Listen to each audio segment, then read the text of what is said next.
everybody. Welcome to InPsightRadio. I am your host, Danielle Egnew, and you are a fly on the wall to everywhere. How is everybody? I hope you were having a great week. Now, I know I always sound like I'm having a great week. That's not always the case. I'm not always having a great week, but this week I've been having a great week because I have been diving into some heavy-duty spiritual physics. And these spiritual physics, I love spiritual physics, gang. This is the kind of stuff I love, right? I live for it. I live for it. And one of the things that I've really been looking at is how much we have been steeping ourselves over the last, I'd say couple of years in doubt. I mean, we have really been steeping ourselves in the tea of doubt. And I've been looking at this because nothing happens in the spiritual universe without a reason. So I've been looking at this thinking, why? I mean, why have we been going through these giant stretches of self-doubt and doubt in each other and doubt in the world and doubt? There is so much doubt. I mean, it's practically an Olympic sport in America. Let's doubt everything. Let's doubt the media. Let's doubt politicians. Let's doubt our partners. Let's just be a doubting Thomas. And, there's such a big difference between discernment and doubt. And we talk about this on the show a lot. Yet, one of the things I really want to chew into on this show, and I love having you guys. This is so fun. I want to chew into what the difference is. We've done shows on the difference between paranoia and just generally looking into something, discernment and whatnot.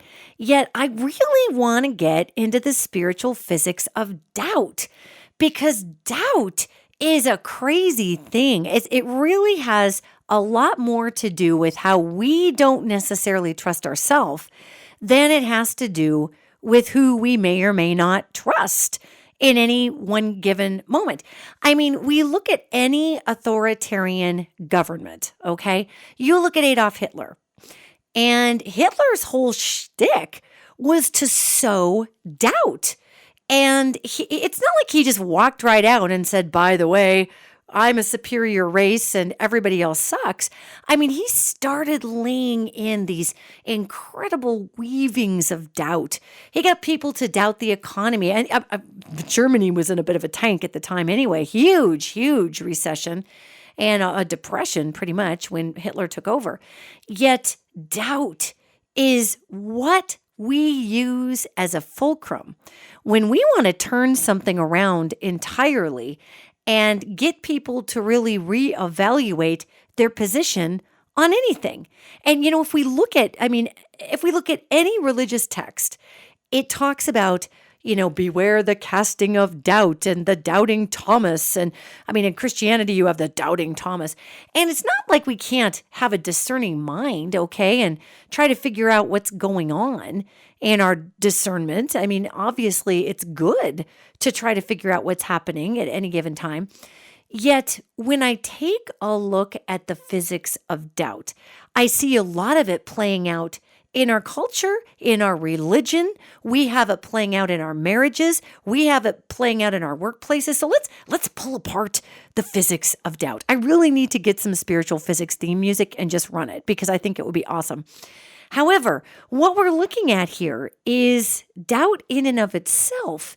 It is a reflection mechanism, yet when we take doubt to an extreme, we literally are asking ourselves, okay, what's the story with blah, blah, blah? What's the story with my own actions, with how other people act towards me? What's the story with the media?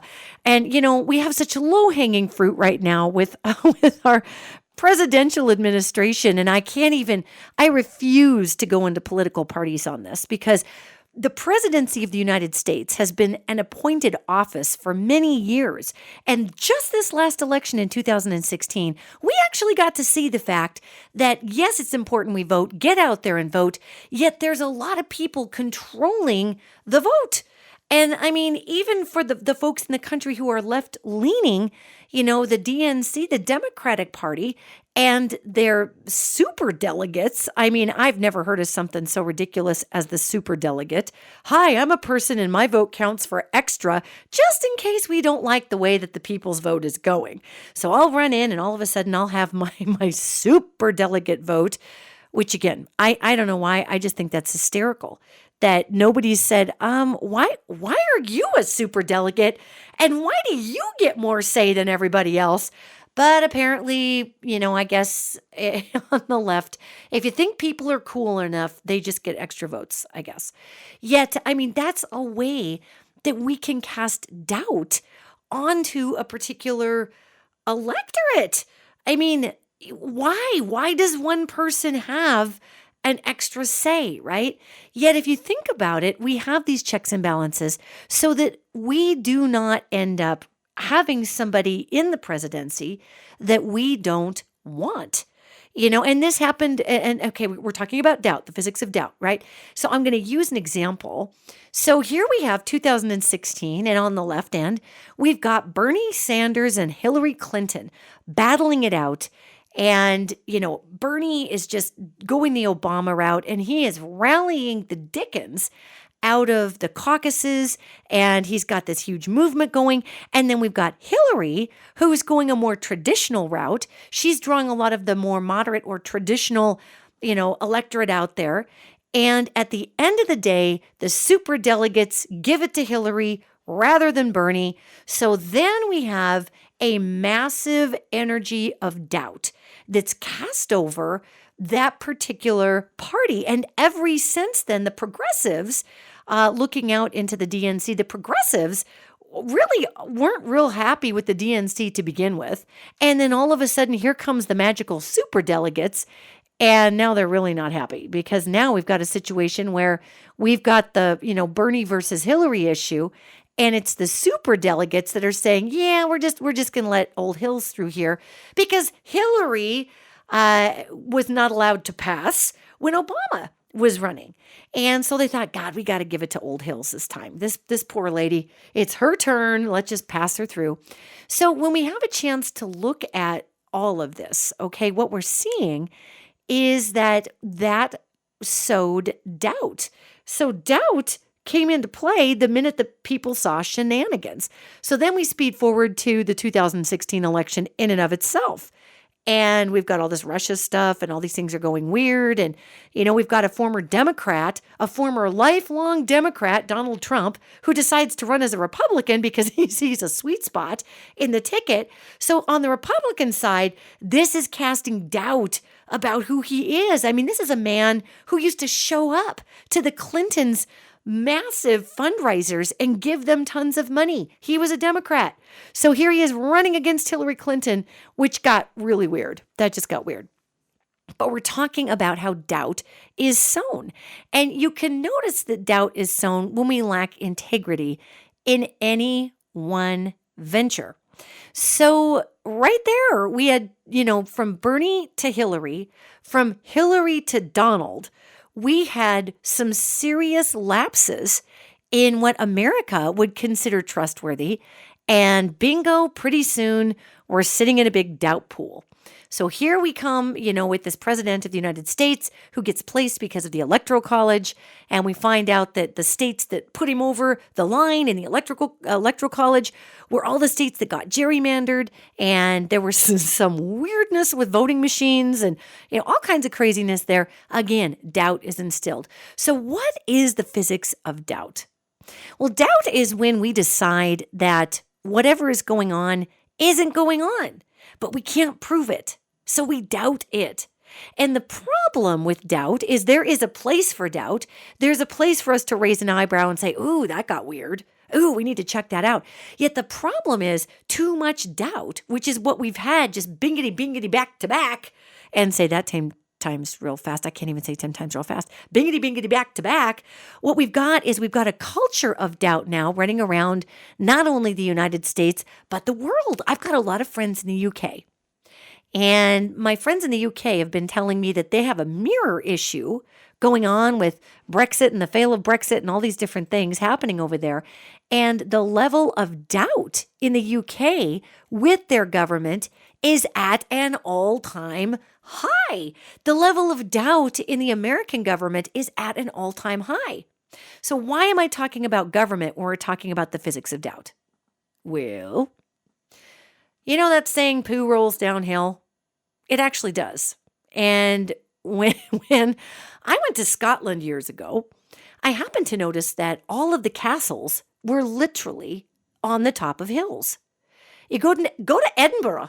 Edinburgh is fascinating because you've got Stirling Castle, which is gorgeous, by the way, and it sits on the top of a hill, and the rest of Edinburgh is down below Stirling Castle. Now, when Stirling Castle dumped its sewage, that sewage literally ran down the hill, and the gutters in the old parts of Edinburgh are almost 2 feet tall.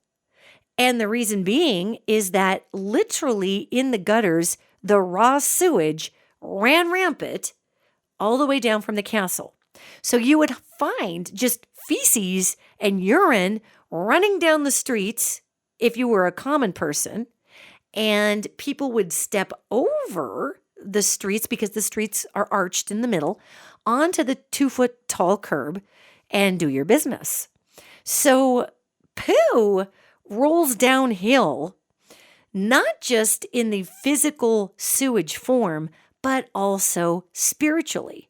Spiritually, poo rolls downhill big time. You know, if you look in any religious text, we're going to pick on the Christian Bible just for a second because that's my personal background. I don't want to speak out of turn on some of these other religious texts that I've studied but don't know in and out. And so you look at the Christian Bible and you hear these weird, freaky, almost curse-sounding things like the sins of the father. The sins of the father are passed to the son or the daughter or whoever. And that is a spiritual example of poo rolling downhill. So why am I starting out talking about government and poo? Well, you know, not only right now are those two things highly commensurate with one another, yet what we're seeing here is when we have doubt in our leadership, then there is a spiritual tenet that actually states that, you know, we pick our leadership, supposedly. We supposedly choose our leadership. And when we doubt that process, what begins to happen is those physics of doubt fall down, and pretty soon we start to doubt everything else. We start to doubt our choices in work. We start to doubt motives of people around us. Because if the highest office in the land is something that we doubt, or how somebody got in, we doubt, then if that is supposed to be the unshakable litmus, then what the heck is going on in our own neighborhood, right? So the physics of doubt are like a contagion. And when we have doubt planted in very pivotal places, like the presidency, like maybe a CEO of a company or a beloved religious figure. I mean, how many times have we heard the story of the evangelical preacher who was caught with 19 hookers in a cheesy hotel and all of his flock quakes with doubt? I mean, this is a thing, right? So the physics of doubt is there so that we can actually allow ourselves to say, man, how much power did I give that? How much power did I give that? A. B, if doubt is a contagion, then it begins to infect the healthy areas of our life, because doubt is an agent to where we can actually continue to gaslight ourselves. Okay, so how does that work? Well, let's look at this. Let's say I'm somebody who voted for Donald Trump. Now, I did not vote for Mr. Trump, yet let's say I'm somebody who did vote for him, okay? So I vote for Donald Trump, and actually, I know a lot of people who voted for Donald Trump. I just was speaking to a dear friend the other day. We were having dinner together. My dear friend voted for Mr. Trump and literally was saying, wow, do I regret that vote. I really believed that that guy was going to go in and change things. I believed he was going to go in and rattle the situation from the top down and change it. And man, do I regret that vote. And so my friend who said that is not the only person that I know in my life who've said that. And this isn't about regretting voting for Donald Trump. It's about doubting yourself. Because many people cast votes for Donald Trump, and those people were very much believing that that individual was going to bring change. They put a lot of weight on that one person to bring us a kind of change that I'm really not certain is possible in Washington, D.C. with the way the setup is at this time. We kind of can't go in there and just, drain the swamp or whatever, because that would mean that the entire city of Washington, D.C. would disappear into a vortex. So it's not about draining the swamp. It's about repurposing the land the swamp is upon and really trying to maybe grow hydroponic gardens. What can we do? What can we do in a swamp? So it's about repurposing energies. But doubt, when it is sowed in the highest office of the land, begins to infect us in different ways so that we begin to gaslight ourselves. And pretty soon we're not sure which way is up, and we're not sure what we believe, and we're not sure if we believe the president, and we're not sure if we believe anyone in power. And pretty soon then it turns into paranoia. And this is something that I find really interesting, is that when doubt is allowed to be a contagion, when we do not evaluate what we doubt for why we doubt it, and we just continue to freak out about it, the physics of doubt turn into not only a contagion, but it literally turns into a halting mechanism. So why am I talking so much about this and really beating the fine point? You guys are probably sick of me talking about this already. The reason I'm beating the fine points is because we in America, and again, I have a lot of friends in the UK that are telling me that they are struggling with very similar issues that we are. Yet we in America are hobbled at this time by doubt as a contagion. So I want to talk about how we can get this contagion out of our system, how we can have a healthy sense of discernment, but how doubt in and of itself is a mechanism for bringing fear and halt to a major system.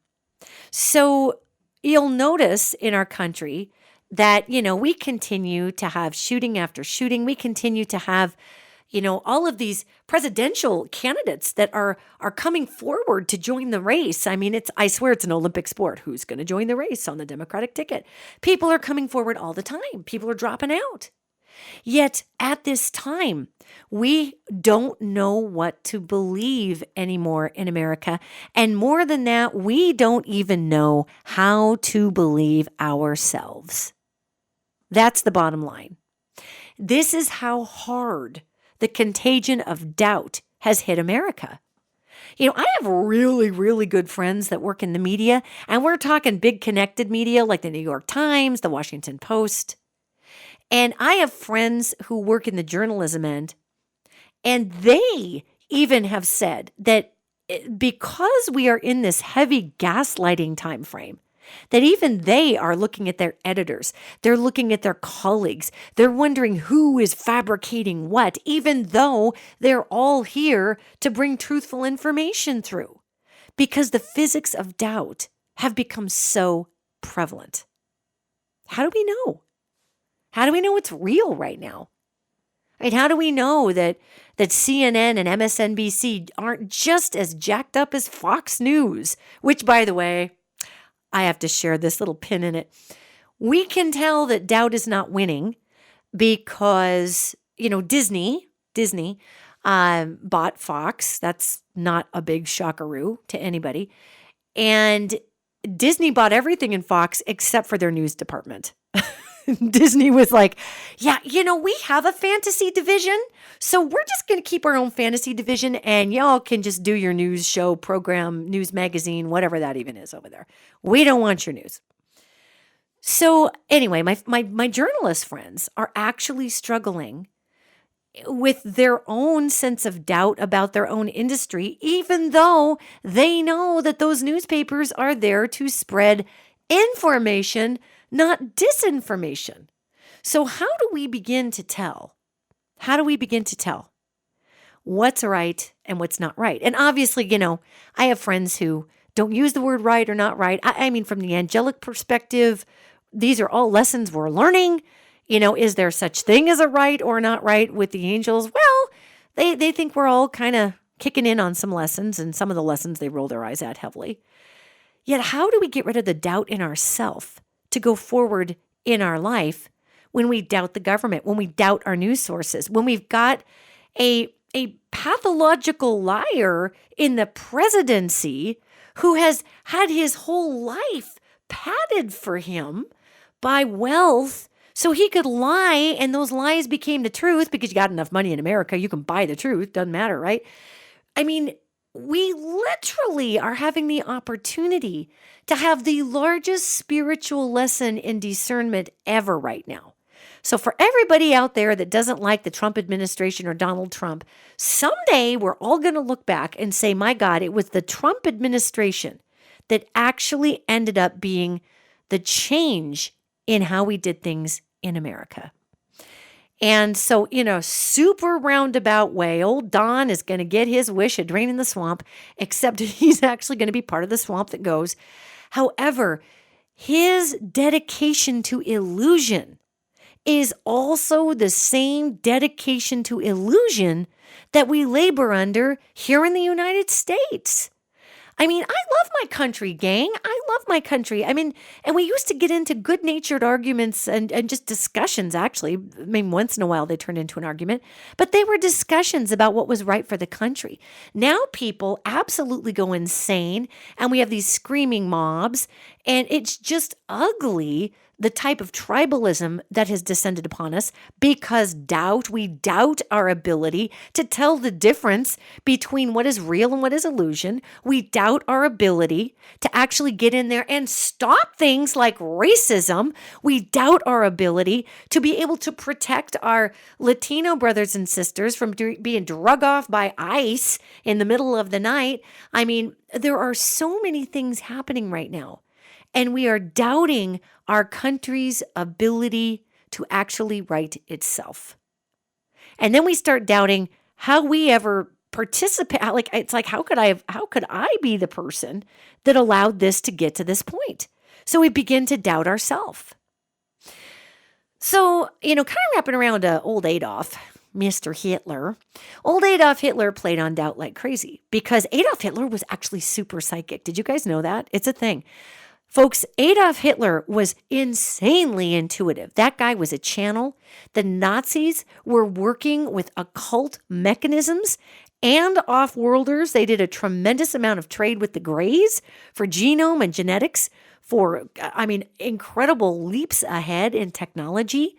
Why do you think the United States went and snapped up all the German scientists? It wasn't because the German scientists had nothing better to do over there. It's because we, as the United States, recognized that they were tapping a source that we weren't, and they were light years ahead of our technology, and it was the German scientists, thank you, Albert Einstein, that figured out, nuclear technology. That's a thing.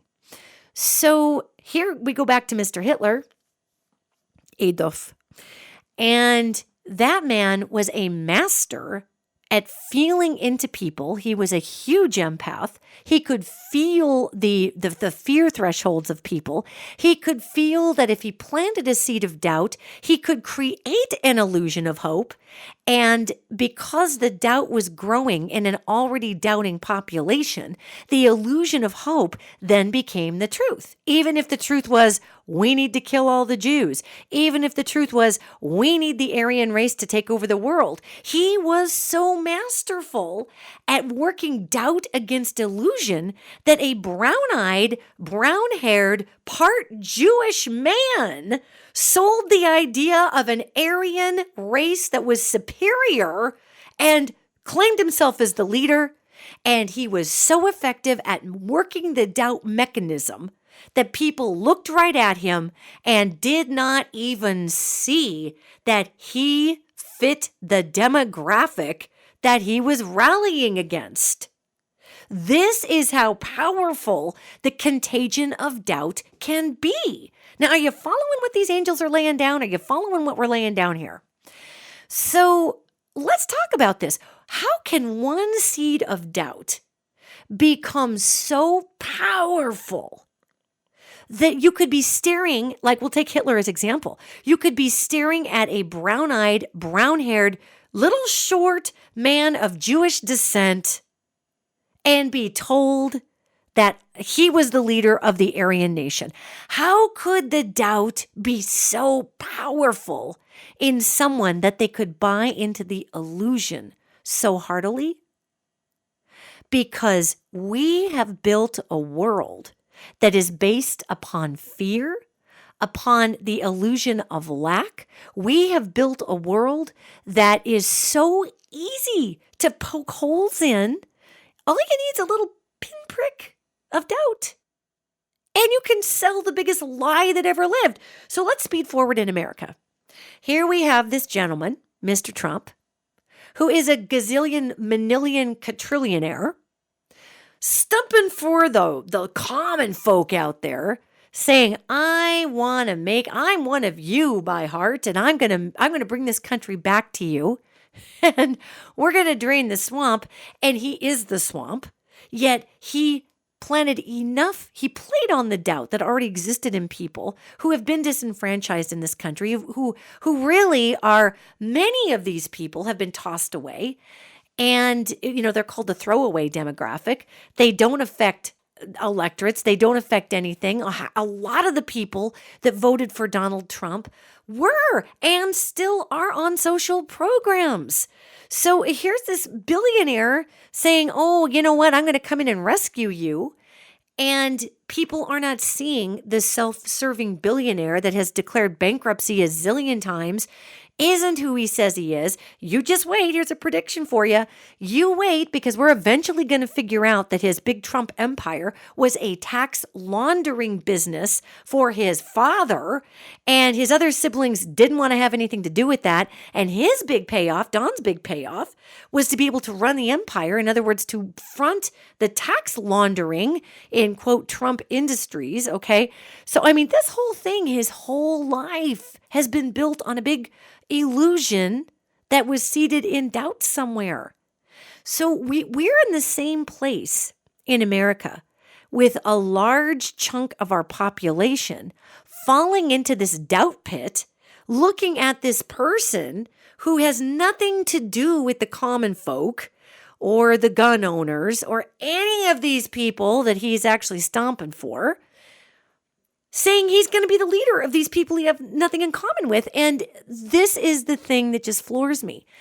When we doubt ourselves at the core level, we will buy whatever powerful illusion makes us feel powerful in the moment, gang. And this is where we have just tanked in America, and we can get this back. Yet thinking that the government is going to fix everything in the United States is a little off kilter. We've got to start with fixing why we are so easily riddled with doubt as human beings. And we've been getting gaslighted by the boob tube since the 40s and 50s. The government had to step in and enact a false advertising law because people said whatever the hell they wanted on TV, and then people would go buy the product and it wouldn't work as promised, and they would doubt, buyer beware, carpe diem. Well, carpe diem is seize the day, but buyer beware, is you would be looking into this and you'd be saying to yourself, how did I buy this product? But I believed what was on television. I believed it. So we doubt and we doubt. And we doubt. And now the seeds of doubt are such a crop in the USA that, again, I have journalist friends who have to go home at night and try to shake out their ears with all the gaslighting that's been put upon them. And they've got to reevaluate their identity with colleagues and why they do their job. Gang, this has gotten a little nuts. We have taken illusion in the United States to, like I said, it's an Olympic sport. And I think worldwide, we're winning. I think Russia's winning overall because Putin keeps calling himself magnificent. And half his country says, yay. And the other half of his country says, well, what are we going to do about the guy? He used to run the KGB. He pretty much has the screws to the whole country. So whatever. One of these days he'll be gone and we'll just live our lives. But here in the United States, we are watching the epidemic of doubt begin to poison our empowerment because you doubt yourself enough. You that energetic poo rolling down from the castle, filling up the gutters and the streets, that's energy that we begin to feel. And, I try to stay off Twitter. I have a Twitter account, and periodically I'll receive some pretty cool insights from the angelic realm, and I'll tweet about them. And then periodically, I'm a human being, and I will find some tweet that I fall to another. Do I fall to another? And once in a blue moon, I will end up on old Donald Trump's Twitter feed. And I'd say 9 times out of 10, I never reply because he reads my tweets. Come on. Yet at the same time, I realize that other people read his tweets. And it's just fascinating to me how an individual Donald Trump doubts himself every second he's alive.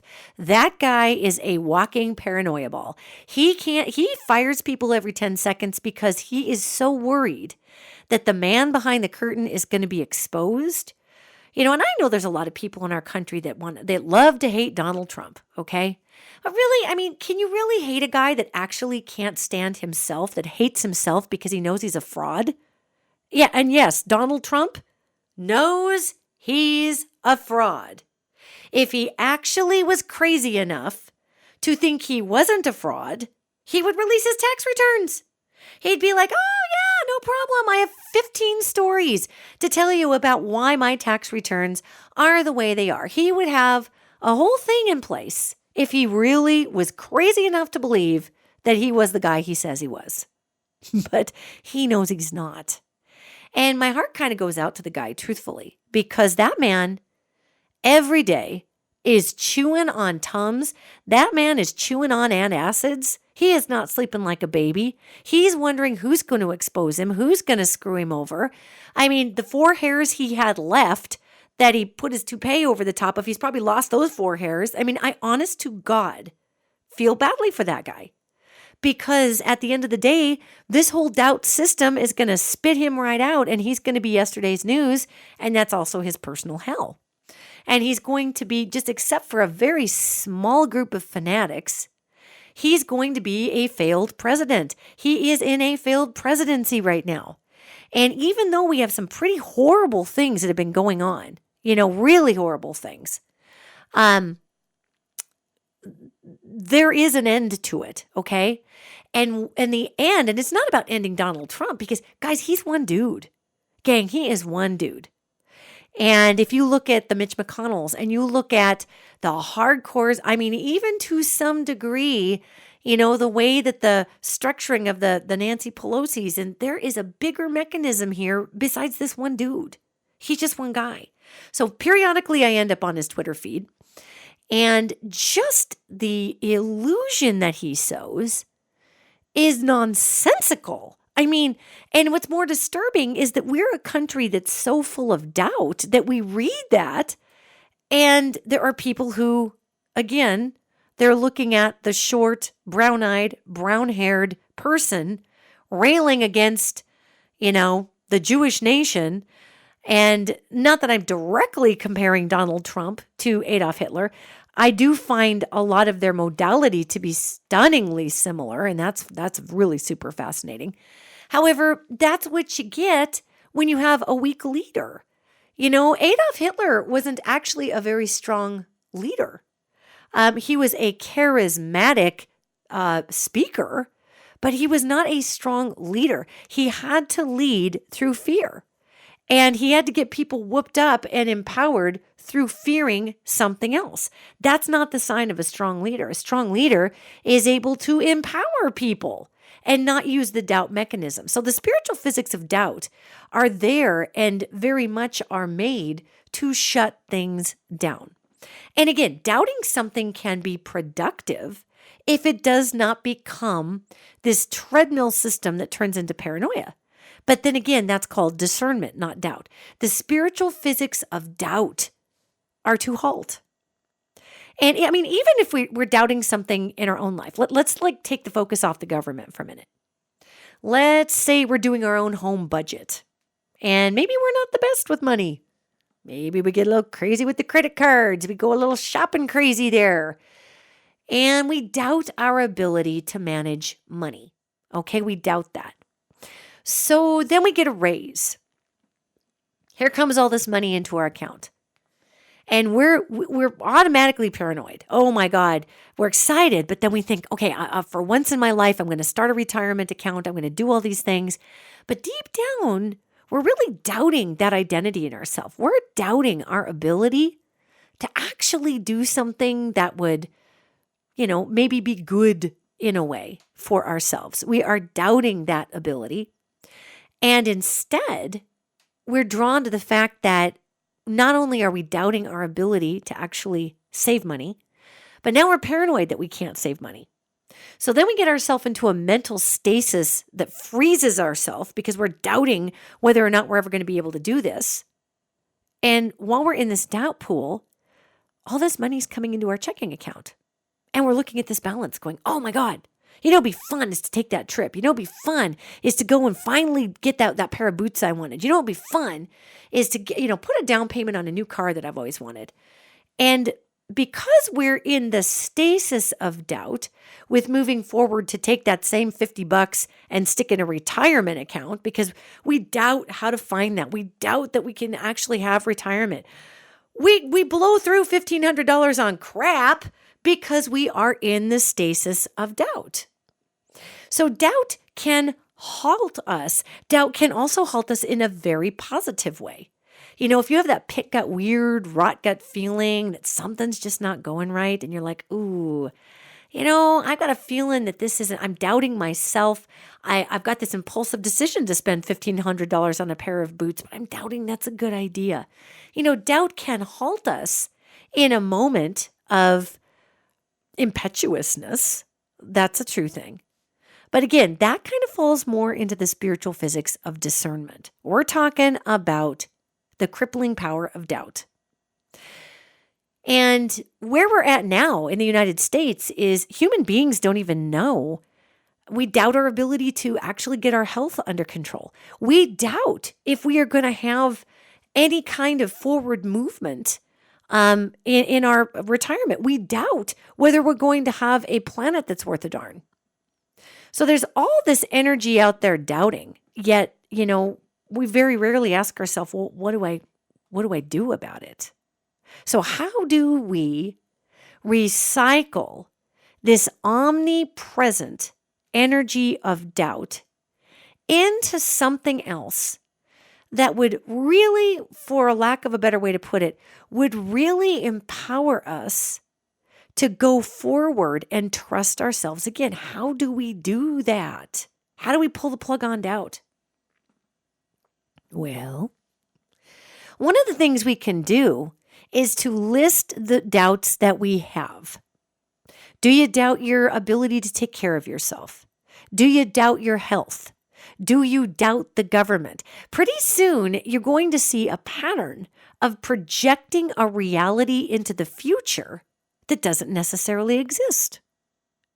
And when we take a look at that pattern, we see that in order to enact the spiritual physics of doubt, we have to take the information that we're given. And again, this is different than discernment, people. Okay, so let's not get the two confused. Always be a discerning person. But if we just go into the doubt thing, I doubt myself, I doubt my confidence. It's an issue of not having the confidence to truly discern through the illusion. Okay, that's really what it comes down to. If we're too much in doubt, we can't even access the action of discernment because we're too far doubting everything. We doubt ourselves. We doubt everybody else. We're just freaking out.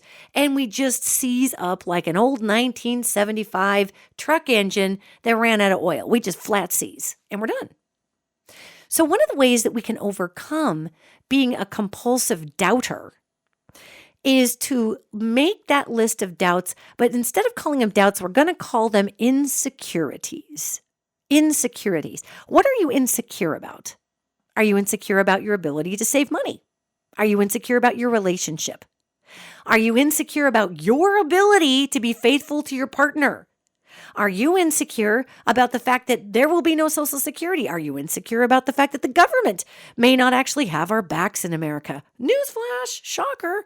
Are you insecure about your willingness to draw your body into a healthful place out of an unhealthy place? Now, look at that list of insecurities.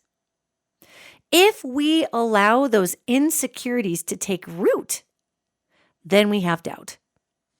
And if we doubt ourselves and we doubt everything and we doubt the media and we doubt this and we doubt that, and I mean, not discernment, gang, but going into the full tilt, insecure shutdown of doubt, we are living in fear. And if we're living in fear, we are creating outcomes that don't exist and designing our entire existence around illusionary, false, made-up outcomes. Okay? And that is really the definition of super crazy, in my opinion, because if I'm going to live my entire life in a made-up outcome, then why does it have to be the worst case scenario? Why can't my made-up outcome be, I'm somehow going to have enough money in the bank and I'm going to be somebody who is able to manage my money and who is going to successfully limit my carbon footprint on this earth, and my existence is going to be in service, and that's where my illusion world is. I am going to have so much prosperity that I can shower it on organizations that are doing good work in the world. I can stand next to good people who are running for positions of stewardship or civic duty, and I can contribute to them, and that is my illusion. Why don't we ever go there? I'll tell you why.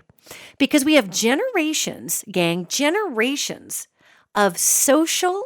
Oh, this just kills me when I look at it. When I look at the spiritual dynamics of our DNA and how programmed we've been to really rally around a lack and limitation consciousness so that we will fall in line like good little soldiers and push that almighty whatever the consumerist agenda is, or to push for that greater money thing. I mean, because that's what we've been programmed is going to save the day. When I look at how much of our DNA has literally been programmed over generations of trauma that has been instilled in us from lack and limitation and the restriction of resources, my flippin' heart breaks. Because this literally is why doubt grows the seeds that it grows within us. You know, we have DNA within us, gang, and I look at the resonation and the vibration of DNA all the time. And I'm fascinated by it because our DNA does not stay constant. Our DNA is changing constantly. You know, we're born with the template of DNA, yet our DNA is constantly changing up based on environmental factors, our food, stresses. That DNA is going into that chain and releasing information into our bodies that will help us adapt in the moment. So don't you be thinking for 1 second that you're born with what you're born with. You are born with what you're born with, but you're not going to stay with that DNA. We are actively evolving every freaking day. I mean, it's amazing. And one of the ways that happens is chromosomal translocation. We flip chromosomes around all the time when we need to swap something out and use it. So if that's true, which it is true, it's a science thing. I mean, you can read all about it. It's very interesting. If that's true, then we do not need to be the victims of 2,000 or 3,000 years of westernized doubt embedded into our DNA as a trauma mechanism in order to, from basically trying to stay alive, but also doubting ourselves and doubting our own choices, because really we've had a lot of that programmed into us by a lot of organized religion. which loves to sow doubt in people, because if we really just connect with the Mother, Father, God source within all of us, we will stop warring. We will stop fighting. We will have compassion for those who are cracking under mental issues. We will want to help them. We won't be throwing immigrants over and people who have come here illegally over the border like they're a bag of garbage. I mean, if we actually accessed the Mother, Father, God within us, which exists inside of the nucleus of every cell that we have, our DNA cannot touch the flesh, gang. Our DNA has to be in its own protected nucleus that has literally a different, not even just chemical makeup, but of different vibration than the flesh. And we have to have those RNA converters for the DNA to be able to even communicate with the flesh. And the RNA's got to go inside the DNA and unzip all the interesting information and bring it back out through the nuclear pores of the nucleus into a freaking cell, and then translate it in a slower protein language, a slower vibration protein language for the cell, so our body knows what the hell the DNA is talking about. Because if the DNA touches the outside of that cell, the slow flesh, it dies. We have portholes to Mother, Father, God. We have portholes to the quantum field. We have portholes that actually can help us discern rather than doubt. But we go to the doubt because we're automatically hitting the button of this DNA that's been so embedded within us. I mean, this is, honest to God, this is the thing. It is nuts what we've done. It's nuts. So if we can begin to overcome our doubts and recognize them as insecurities, and again, this is different than discernment, so let's not get those two things confused. Doubting is where you're just paranoidally casting an illusionary net of the worst case scenario and shutting the store down. And that is a major mechanism for any kind of authoritarian anything to take over. Because if I can get you to doubt yourself and trust me, well then, by God, I'm in the driver's seat, right? And because of, as we've discussed, the many, many reasons, culture, religion, chromosomes, I mean, there's DNA, there's a million reasons that we automatically go to doubt. So if we can begin to debunk this doubt response, this spiritual physics issue, and we can begin to make lists of insecurities rather than doubts, we will see them as a choice rather than this nebulous, weird, mysterious, creeping gut feeling of worst case scenario, wearing the doom and gloom costume, skanking around in the corners where doubt's just going to come out at any minute and snatch away our hope. And oh my God, I mean, that's just too much, gang. It's too much, okay? So let's first start by owning doubt as an insecurity. And you might be insecure that something is wrong in a situation. Well, take a look at it. Is it really wrong, or are you just freaked out that it might be wrong? Or is it wrong? Are you afraid it might be wrong because you've been screwed over before in a similar situation? So you're casting this situation in the same role as the one that screwed you over the last time so that you can anticipate the pain. Okay? Doubt. Gang, discernment is one thing, but we can't get into a discerning place if we're full of doubt. Doubt is the Debbie Downer of the emotional spectrum of discernment. And I mean, doubt is like the Eeyore that goes into the room. Oh my gosh, I'm so excited I could get this new job. Oh, you'll never get it. You never get anything. Nothing's good enough. I mean, doubt literally sounds like Eeyore in the spiritual auditorium. And if we can turn it into insecurity, then we can really realistically deal with what we're insecure about. Are we insecure that our government isn't listening to us? Well, yeah, because the government isn't really listening to us. Okay, so then what do we do about that? We turn the insecurity into an action step. I'm really insecure that I won't have the confidence to get this job. Well, I'm too insecure to put up for this job. Well, why? Well, because I might not get it. Okay, you might not get it. So apply for it. Worst case scenario is you might not get it. Nobody has burst into flames from not getting a job. okay? Maybe we wish we burst into flames, but no one to date has spontaneously combusted, or if they have, it has not been made record of from not getting a job. So rather than having the doubt that the Eeyore take over, you'll never get it, that's stupid, rather than having that voice come out, just go ahead and talk to your little insecurity in there. And I literally want you to have conversations, gang. And this is how these angels talk about this. They said, that which dwells within is all authored within the self. None is wasted, which basically means doubt isn't necessarily even bad if you can balance it and see that it's there as a contrast to the greatest outcome that you think could possibly happen. Except we never really get to the contrast part. We're too busy going, and we don't get to the yay! So we're stuck in this weird hole of just, wandering around looking like a really sad Peanuts character half the time. So try this. So you make your list of insecurities. It is normal to have doubts. I have a ton of doubts. I too am human. I too have those thousands of years of DNA with packed weirdness in it that tell me that I can't do things. Why try? I have all those things in there.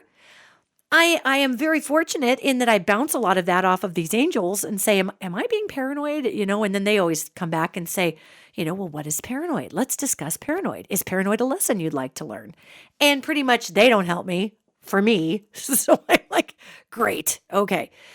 So look at your insecurities and give your insecurity a personality, and don't make that person, that personality, don't make it awful.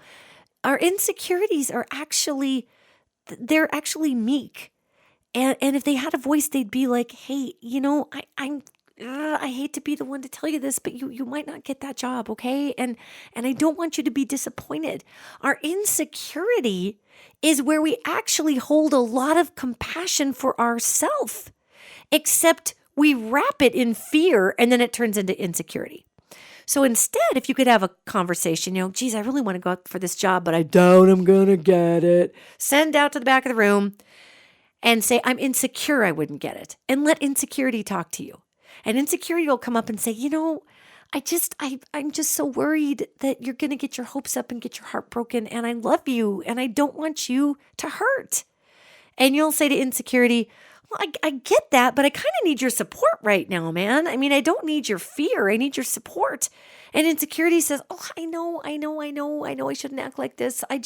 I'm so afraid that you're going to hurt. And it's rough when you hurt. It breaks my heart when you're hurting. And maybe it's just a better idea if we just go the safe route and we don't hurt.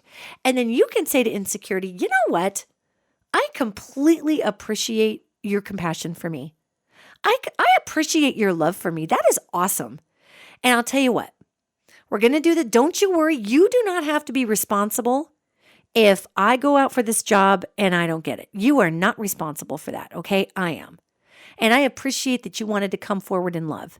Yeah, we're going to try something different. We're just going to go for it and we're going to see how it goes. And you are off the hook and trying to save me from my pain because it's just a decision I'm making. And if I get it, I do. If I don't, I don't. It's not a big deal. And you just watch. Insecurity will say, okay, if you got it handled, I'm with you. Okay, go for it. I'll be here for you though, but just go for it. And that's how we waylay doubt. That's how doubt gets to, doubt's still over there going, I think you suck, right? You're never going to get it. Doubt's going to be over there. That's doubt's job. It's spiritual physics. On the periodic table, it is to halt. So these are just a couple of mechanisms that we can look at in our wider life. If you doubt if you doubt the government, doubt the media, there's some good reason to doubt the media right now. However, let's not doubt the media. Let's just be discerning in the media sources and in the tone in which they are approaching us. We don't have to doubt everything across the board because that's that Eeyore energy. Being discerning about what we're hearing is different, yet we can't discern and doubt at the same time. Doubt erases everything.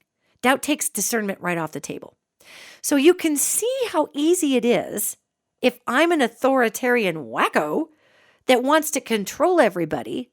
All I have to do is just barely wiggle that 3,000 years of genetic information in us that creates doubt and the shutdown, and then create a grand illusion that nobody's ever seen yet. Because think about it. If I'm buying into this great big thing that I've never seen yet, it doesn't trigger doubt because it's not happened. Nothing like that's ever happened. That's the candy bar dangling in the sky. So, I mean, the irony is, in order for doubt to really work, you've got to dangle an incredible hope in its place. Now it's going to get really complicated.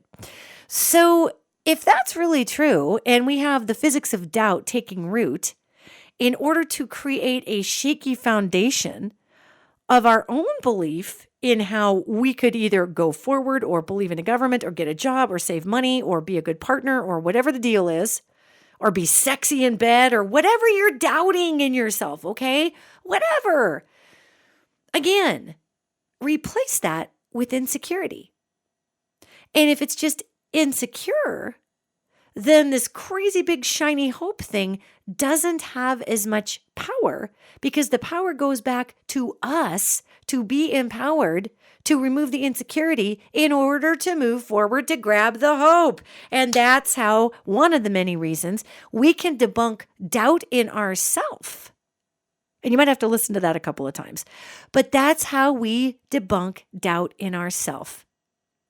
And the great shining hope on the hill that we get sold, especially as Americans, oh my God. I mean, seriously, I could practically throw up in my own mouth over the fact that we are sold this doubt versus shining hope on the hill contrast as a marketing mechanism all the time. And if we allow our compassion to come forward and our insecurity instead of doubt, is that possible? Is it really that bad? Do we really need that much of a hope? Do we really need blah?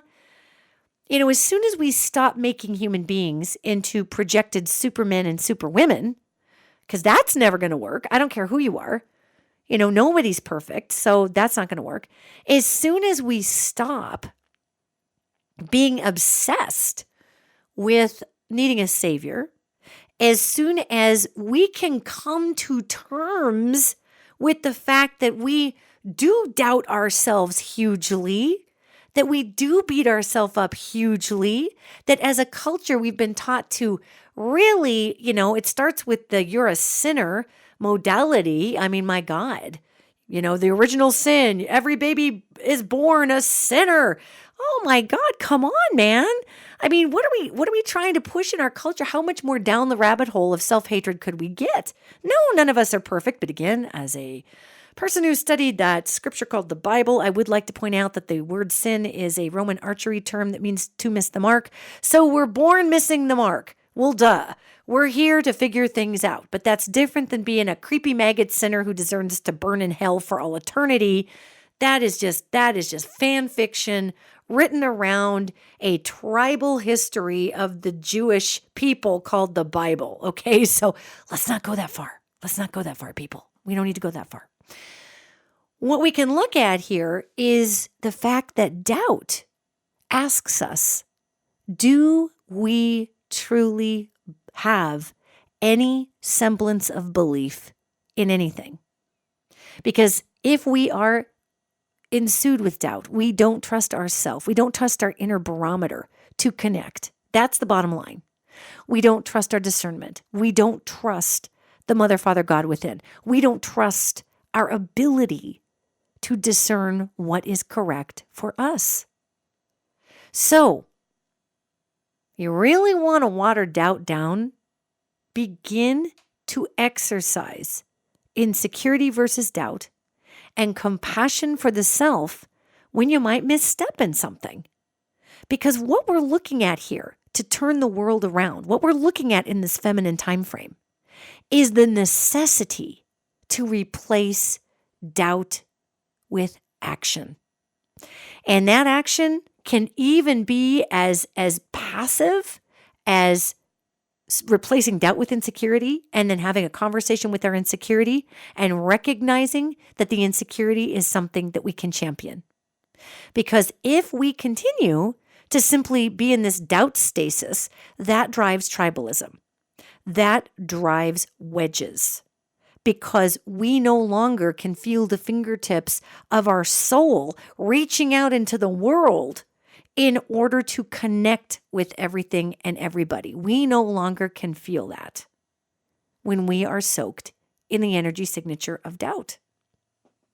And remember, gang, there are spiritual physics to leadership. There are spiritual physics to the connection of everybody, whether you like the government or not, whether you like the president or not. There are spiritual physics and connection with that entity. So we can doubt the government. We can doubt this. We can doubt that. Yet let us take that into saying, I'm insecure that my American government no longer holds my best interest at heart or the people's best interest at heart. So how do I change that? Well, do I run head on at the government and knock it down like a ram? Yeah, probably not going to work. We can change that every day by beginning to trust ourselves so that we are not wowed by the great hope on the hill mythology that one Savior is going to save us, because we are the body of Savior that's going to save us. We are that ascension process. We collectively as a species are that Christ consciousness. We are that second coming of the Christ consciousness through our actions of grand compassion. And Christed consciousness, for those who have nothing to do with religion, and Christed is just meaning God, universal energy, God energy. So think about this. How much doubt do you experience in your life? How much airtime do you give the doubt? And how can you reestablish that relationship with yourself to replace that with conversations about insecurity and discernment? And how can we empower ourselves to hear that universe within, that quantum field within that operates solely on love and trust? That's what's real, gang. That's actually what's real. So go forward this week. Work on that old doubt seed and don't beat yourself up about it. We've got generations, thousands of years of sowing this into our DNA. Yeah, work on it. And watch your entire life brighten up, because your perception will change dramatically when you realize that what's coloring our lens, especially in America, is this infestation of doubt. Address the doubt, and we all become part of the solution. I love you all, and I will see you next week.